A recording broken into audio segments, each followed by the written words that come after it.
Andrew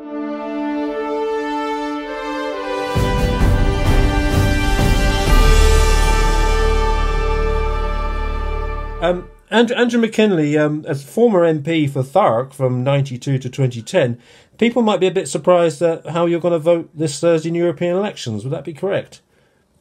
Well, there might be. I've always been a passionate European. I believe it's the European Union and our membership of it has been a force for good in this continent and indeed across the world.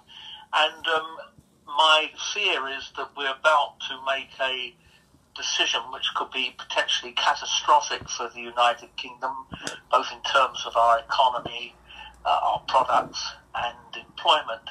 But in addition to that, I am conscious of the fact that the European Union has been a force for good in terms of reconciling conflicting nations and ethnic minorities in Europe, which was troubled by terrible conflicts in the 20th century. And as I say, the European Union has been very good, and in our own backyard in relation to Northern Ireland and our relationship with the Irish Republic. So I'm fearful that we're going to leave. I'm conscious of the fact that there's been the referendum. All I believe is that it would be prudent for us to have a second referendum on what is called a people's vote. Because rather than when you buy a house, you sometimes make an offer on a house, you're very enthusiastic about a property you've looked over, but then subsequently you find other factors come into play, like the dry rot in the roof or the asbestos in the garage, or indeed one's personal circumstances might have changed from when you first viewed the house. And we, throughout our lives, we sometimes revisit decisions which we initially made.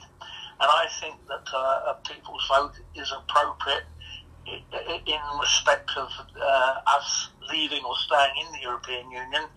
My concern is that the Labour Party, of which I have great affection for, I've had 52 uninterrupted years of membership of the Labour Party, fails day after day to talk with clarity about whether or not they support a second referendum on people's votes. And this week is obviously a critical moment on Thursday with European elections, and I thought people would be interested to know that after much thought, I've decided to give my vote to the Liberal Democrats this Thursday. And simply because the Lib Dems, you feel the position is clear and the position is Remain? Yes, I mean, the Liberal Party and the Brexit Party, their positions are quite unambiguous. It seems to me that the two big parties, Conservative and Labour Party, it's very difficult to know what their view is, and as I say, from where I'm sitting, I believe passionately in the European Union, and as I say, I think we're on the brink of making a very bad, catastrophic decision for the United Kingdom if we were to leave, and particularly to leave with what is called a no deal. So I welcome the fact that the Liberal Democrats have made it quite clear that they support this people's vote or second referendum, and I put off my decision until now, hoping at some stage Jeremy Corbyn and the Labour Party would be able to come out and support that proposition and say it in unambiguous terms and with great clarity. This they failed to do, and I think even up to earlier on Sunday morning, I was still hoping that Jeremy Corbyn would come out and support this concept I have of the second referendum. He failed to do so, and the elections are only 2 days away, so 2 or 3 days away. So it was now time to sort of say where I stand. And lots of friends had asked me, because they know that throughout my political life I've been an unashamed advocate of the European Union. I don't think I can find many people in Thurrock who are keen on a people's vote, can you? So you can understand that, can't you? Well, of course, and that they're entitled to their view, as I'm entitled to mine. I mean, I just wanted for people to know where I stand on this.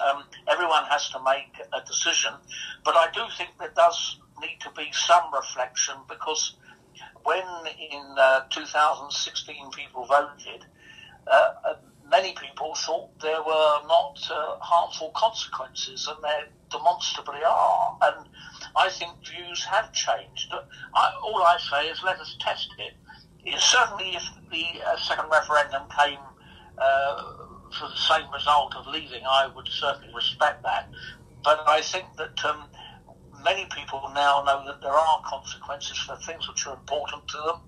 We also know that more young people have come onto the electoral register, and people of my age have departed to go elsewhere, haven't they? We know that I think all the polling shows that attitudes have changed. If I'm wrong, then it will be shown at the referendum or the people's vote. But I do think that just as throughout our private lives, we often review critical decisions we make for ourselves and our families and our loved ones. So it would be appropriate for this to be revisited by the electorate. We could be in a situation, possibly, that by, say, spring of next year, with a new leader of the Conservatives and indeed a new Prime Minister, they might go to the electorate. Would you be coming back to Thurrock to knock on doors and explain your position on whether we tell people to vote Labour or Lib Dem? As tempting as it is, I certainly won't be standing for Parliament again. But you'd be looking for you to camp. They'd look, maybe as you have done in nearly every general election, I think, since 2010. You've come back, you've helped out. What would you be saying to people on the door of South Ockendon or Tilbury? Wherever I come and campaign, if I was to campaign, I'd be campaigning for candidates who support us remaining in the European Union.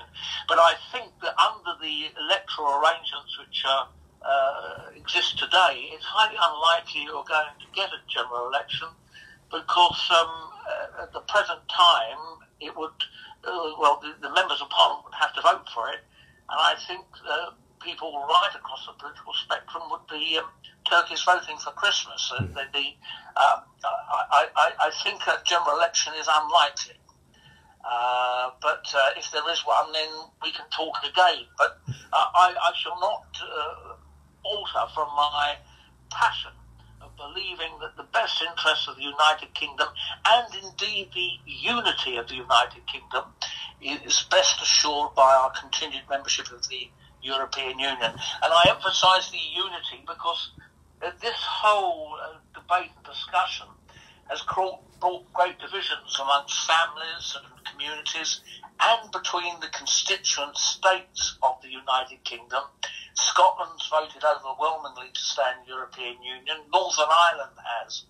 And the Greater London bubble, which is a very significant part of our electorate, are overwhelmingly for staying in the European Union. So it's been harmful already, it's been divisive, and I think that buttresses my argument that there now should be a people's vote or a second referendum.